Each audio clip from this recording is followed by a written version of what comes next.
BNP ও এনসিপির পাল্টাপাল্টি কর্মসূচিতে থমথমে পরিস্থিতি হবিগঞ্জে। পৌর এলাকা 144 ধারা জারি। মহাসড়কে অবস্থান নিয়ে বিক্ষোভ এনসিপির। প্রধানমন্ত্রীর দিল্লি সফর হচ্ছে কিনা পর্যালোচনা করছে সরকার। ভারতীয় হাই কমিশনারের সাথে বৈঠক শেষে পররাষ্ট্রমন্ত্রী। স্বার্থ সমুন্নত রেখে ঢাকা দিল্লির সম্পর্ক এগিয়ে নেওয়ার প্রত্যয়। দলীয় লোক নিয়োগে ব্যাহত হচ্ছে ইসির স্বাধীনতা ও নিরপেক্ষতা, অভিযোগ জামাতের। স্থানীয় নির্বাচনের বিধিমালা সংস্কারে দলের 9টি প্রস্তাব। কাটছেই না গ্যাস সংকট, রান্নায় চরম ভোগান্তিতে নগরবাসী। শিল্প কারখানা ও বিদ্যুৎ উৎপাদন ব্যাহত। আগামী বুধবার নাগাদ পরিস্থিতি উন্নতির আশা।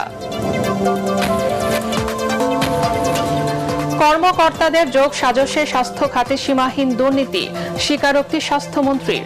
ক্যাম্পেইন না হয় দেশে হামের প্রাদুর্ভাব। চিকিৎসাধীন 99% শিশুই পায়নি টিকা।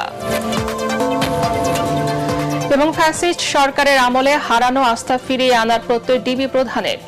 24-এর এই দিনে আন্দোলনে ভূমিকা রাখায় নিষিদ্ধ করা হয় জামাত শিবিরকে।